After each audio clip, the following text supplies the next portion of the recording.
बिस्मिल्लाह Riyadh जन्नत के अंदर अल्हम्दुलिल्लाह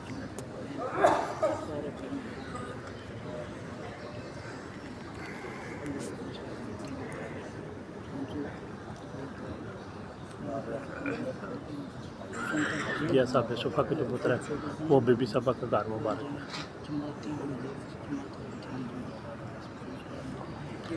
ये सारा रियाद जन्नत है।